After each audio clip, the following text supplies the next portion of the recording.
Well, good morning. It's been a little while, at least over a week, huh, Cole, since the last time we filmed? We've been pretty busy doing other stuff. We're building the building, stuff like that. I guess we're not, our great uncle is anyway. So we've been working on that. We really haven't been doing much. Kind of just been moving cows once a day, moving yearlings once a day, and working on that building. So we've been pretty busy. So yeah, there really hasn't been much to film, but today we got a chance to film. And so 2 days ago, we actually ended up getting an inch of rain overnight, which was amazing. We were getting really dry, and we really needed that, and that's really gonna give this grass another chance to kind of get a second growth. And then a lot of this stuff that the yearlings have rotated through and the cows have rotated through already, it'll really give that stuff a boost to kind of grow back and get some good cover for winter, which is good, that's ideal. And then last night, it rained a little bit. This morning it rained a little bit, but I think we only ended up with about a tenth. So we've had like an inch and a tenth in the last 48 hours, which is really good. Looks like it's still raining up north, really dark up there yet. Good for them guys. They were really dry. They were drier than we were north of us. It sure seemed like. So anyway, we're gonna get the yearlings moved. The wind knocked over our fencer, so that's cool. Cole's working on cleaning that off, and we'll get that back working, and then we'll get these yearlings moved. Yeah.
Got the yearlings moved. So I'm pretty sure I mentioned it in the previous video, but I sold some sheep, about 24 head. Basically all the ones that was crawling out. Got rid of them, and that fixed my problem. The sheep I have now are really good. They're really content wherever you put them. They don't try to crawl out. But the last time you saw the sheep, they were probably in this pen, I think. So they're out of here now. I actually took them out of here and I put them on the bottom again, ran up some electric fence and kept them where they hadn't really been on that bottom. They were in there for about a week, and now I've moved them again. So we'll go check out them, and I'll go show you what's new with the sheep. So I've got the sheep, strung up some electric fence, and I moved them down here closer to their pen. And it's actually, I've got them out grazing where the pigs were last summer, where I ran the pigs last summer. And there's a lot of grass down here, and a lot of that is because of the shade of the trees. It really helps things out a lot, and this grass could get shade, and it really came up good. So I've actually had really good luck so far with this group of sheep that I have, running them with electric fence, just one strand of electric fence. So this is the tape electric fence instead of like a poly wire, the actual smaller stuff. I ran this just because they can kind of see it a little better then with their eyes, to kind of help them deter it. They can see it. They've gotten shocked before, I know they all have, so they stay away from it anyways. But The tape just kind of helps they can see it a little bit. And then Gallagher makes these handy posts that have adjustable heights.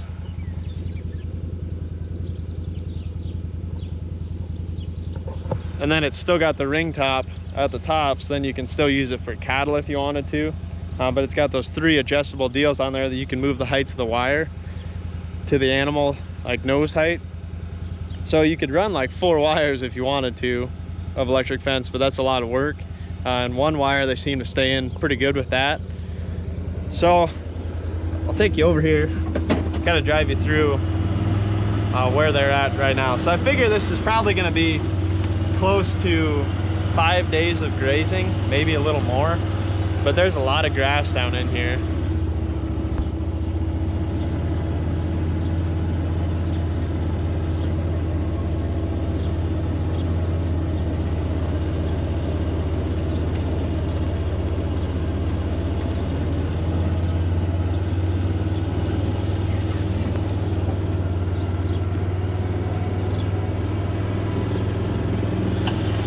So I don't know if I can accredit some of this good grass to the pigs a little bit or not. I don't know.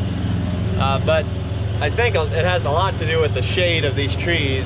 It really helps the grass. The sun ain't beating down on it, and it's staying cooler, so that grass has a better chance to grow. The ground don't get so hot, so the water the soil can kind of stay moist for longer. Yeah, we got all kinds of new stuff to catch up on. So I'm done lambing, finally. It's only July. So that was a good feeling to finally be done with that. I've got everything tagged and banded now. They're just growing out with their moms, grazing. So it's good. It's a good feeling having that finally done. Next year, I just can't wait till everything lambs in May. And hopefully it works out that way. If it doesn't, oh well, I guess. But we're gonna try.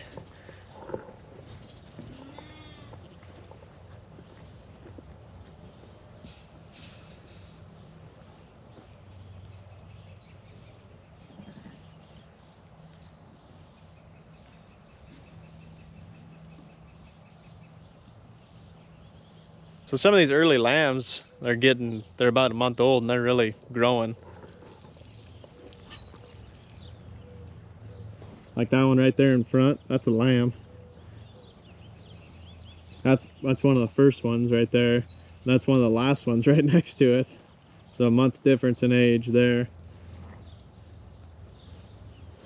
So I got all different sizes and kinds, and kind of got a mess this year.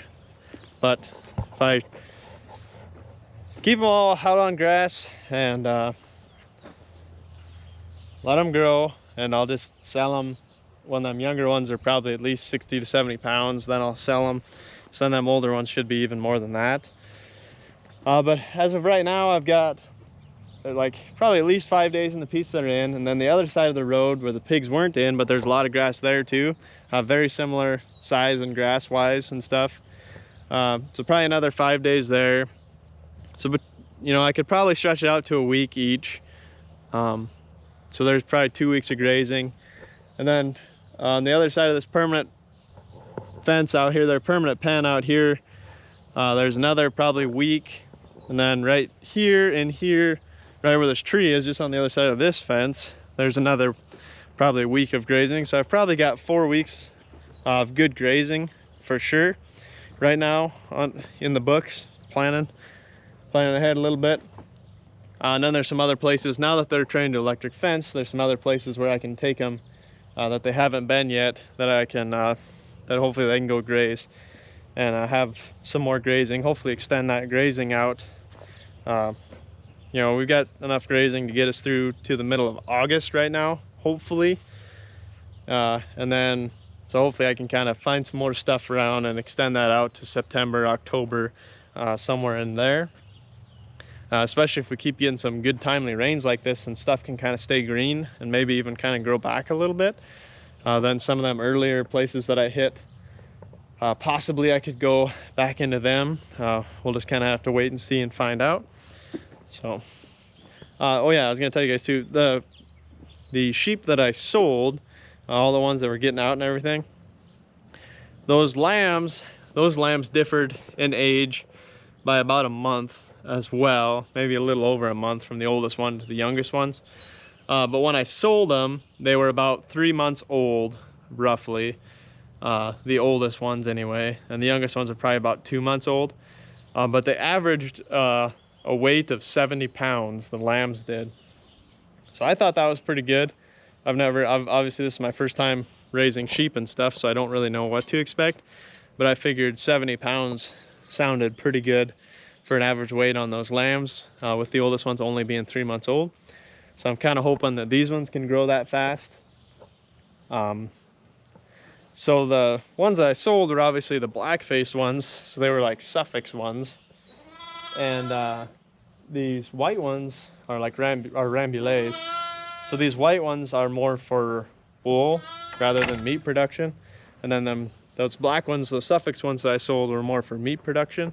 So they might put on weight more than these ones, but we'll just kind of have to wait and see. Time will tell. Man, I sure feel like I'm doing a lot of talking, but we got a lot to catch up on. So I did have 21 ewes, and then like about a week ago, I come down here, we had a storm, and then that morning I came down here the next morning after the storm, and I found a ewe that had died, and she was laying by a metal windbreak. So I'm really thinking that she probably got struck by lightning.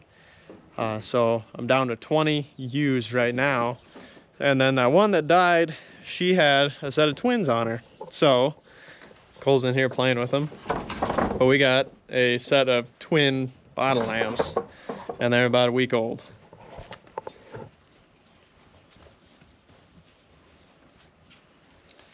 What's up, buddy?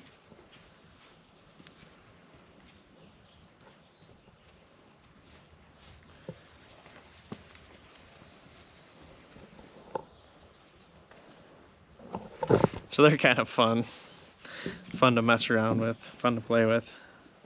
Cute little things, tell you that much. But they're about a week old. I got some, been obviously bottle feeding them 3 times a day. I've got some lamb creep feed in for them. And I don't know if they've really touched that or not. I'm kind of hoping they start eating it here now that they're about a week old. Maybe they'll kind of start messing with it and eating it a little more. And water in here, obviously they do drink the water. I have noticed the water level going down.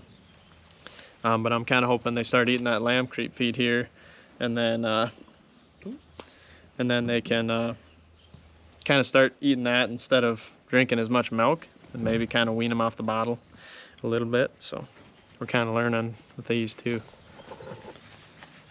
Okay, so now I think that just about does it. I think we're all caught up on everything that's been going on. So obviously we're still doing daily moves with the cows. I haven't shown you guys any of that just because we've been busy. I'm hoping to get some video of that sometime here. But that's going pretty good over there. Yearlings, obviously we just showed you guys that. They're doing good over there. That's probably about it. Yeah, I can't really think of anything else, but yeah, we've been pretty busy. So anyway, we're all caught up now, so that's good. Well, it's time for lunch. They should be hungry. You guys hungry?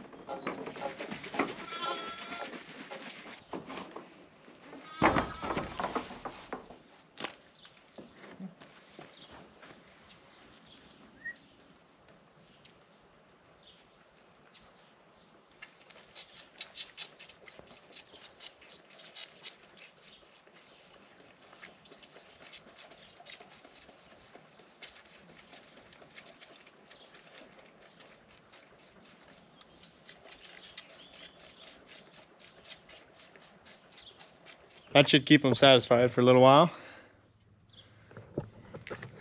So I was going to show you guys, one thing I've noticed about sheep, having sheep around, is they love the shade. There's an ant on you.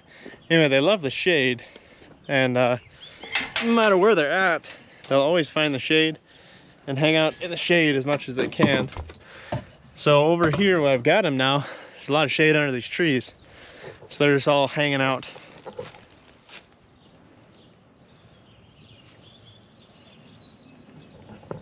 So I drove down here, I was like, man, I can't, it's like, where are all the sheep at? I only saw one.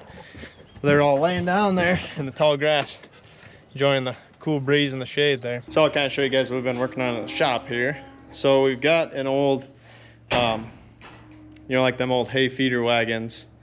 They were long and narrow, and you could put like 3 or 4 bales in them. We had an old one of them that we just had the running gear off of it. So this would be the running gear off of it. So there used to be a long round tube that went from there to there that made this thing, you know, like 20 foot long roughly. So we took that tube out of the middle there, and then we're gonna take and put a tube inside that again, but only make it like a foot long, and weld these two together real tight, so it'll just be a really small trailer, and the axles will be really close together. And then this is going to be another water tank trailer, just like what we made earlier this winter. We can put a water tank on this and then have a supply of water there, kind of like an above ground cistern. Well, I mean, it's not going to hold that much water, but it'll be an above ground storage tank to hopefully keep the tanks full through the summertime. So we had a little problem with it though. Obviously this steering deal is bent here. It's supposed to be straight like that one. And then these are little, kind of like little stub axles that poke up inside there, just like on this side. It pokes up into that little round cylinder there.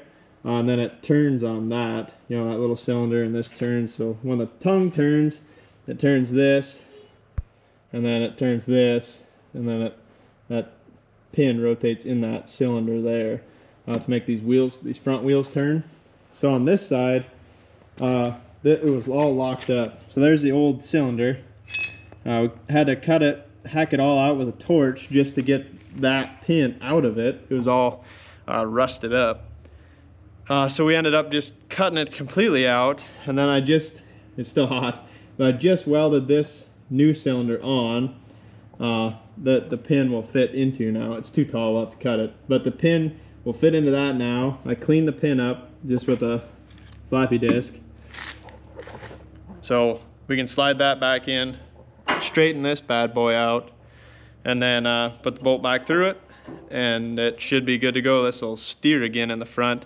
It wasn't able to steer because this pin was all rusted in there and locked up in the old one. So we got it out of there, cleaned it up, put a new cylinder deal on there, and now it's good to go. So this is going to be another water tank trailer. Like I said, we're going to weld them two in the middle together, and I think we're going to run some channel iron across the top. Probably just 2 pieces just to make it rigid and have something to set the water tank on. So that's our shop project for now.